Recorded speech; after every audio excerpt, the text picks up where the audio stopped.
So today we're going to talk about AI of enemies. I always loved the game Spore, where enemies interact with each other, they eat each other, they evolve, they grow, they do different things. While in the beginning I didn't have the necessary skills or coding experience or game development experience to make something as complex as that, I still dedicated a lot of effort to make AI of enemies as lifelike, as believable as I possibly could. So the enemies, they actually fight, they eat each other, they attack each other, or they don't. They attack the player, they flee, they shoot, they are waiting in traps, are looking for food. So they do all sorts of complicated things. So how I actually did this? I actually did a scoring model based on simple thing, square magnitude of the object. Unity calculates magnitude in a more long time-consuming fashion rather than squared magnitude, which is a good thing to know. So I put at any collision, the system actually counts and compares the square magnitude of colliding objects. So the bigger object destroys the smaller one. Another thing, enemies need to move. So in the beginning I did a simple randomized movement for enemies. They just used randomized sphere and they just randomly move around, which is fine, but it's a little bit too random for my taste, and it's a little bit too chaotic, and they don't have a goal in their minds, and it was a boring movement. I could contain them, but it was a boring type of movement. The next movement I did, it was of course the patrolling movement.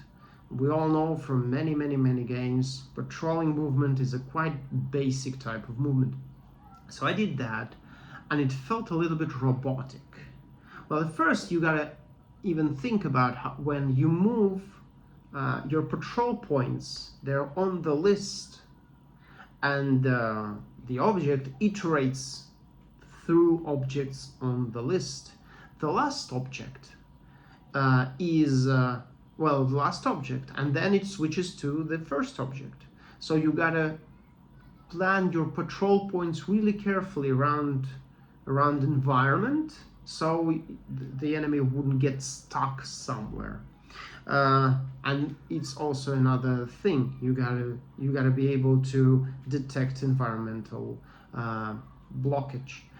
So what I did actually, given that randomized movement was too random and patrolling movement was too robotic and predictable, I unified, I just added them, collided them, meshed them together. So I merged two methods into one. I took a patrol points type of system where enemies follow their certain preset path, and I added randomization of movement between 2 points.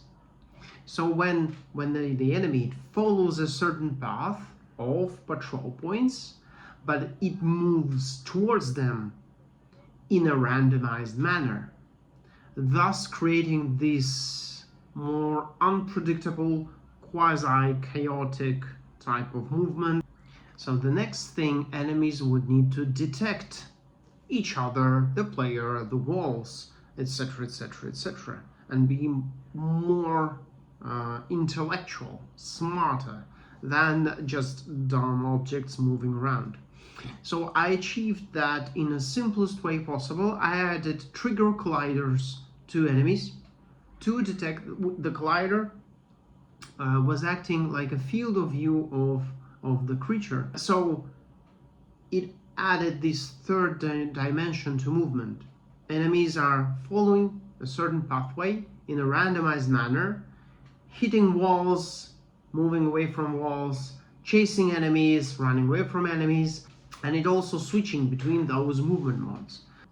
Well, detecting walls or enemies or anything in the game is possible with Raycast system, when the laser beam is shooting from the object in the void, where you can when it hits some other types of objects, it detects them and it gives information.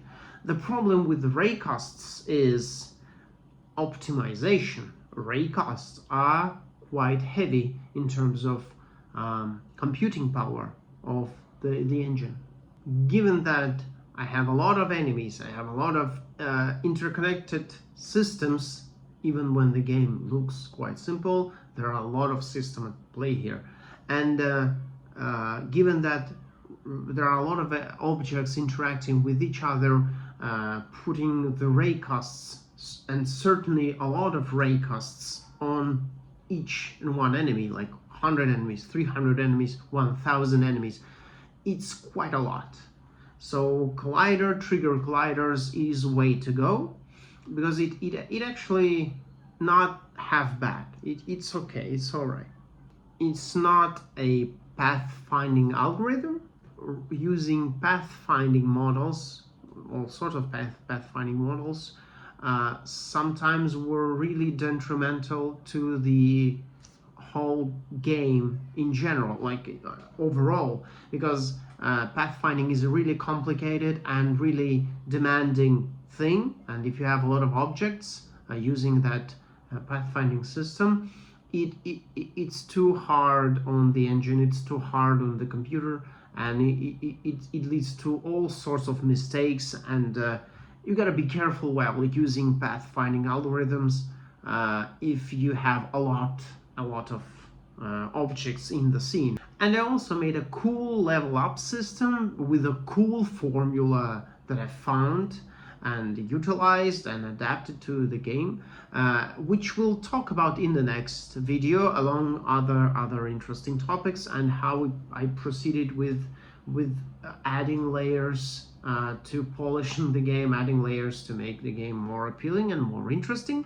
In the meantime, you can wishlist the game on Steam. It would really help me out, and you can play the free demo, and I would really love to hear your feedback about the game. I would really love to know your thoughts, your suggestions, anything you might add would be really appreciated.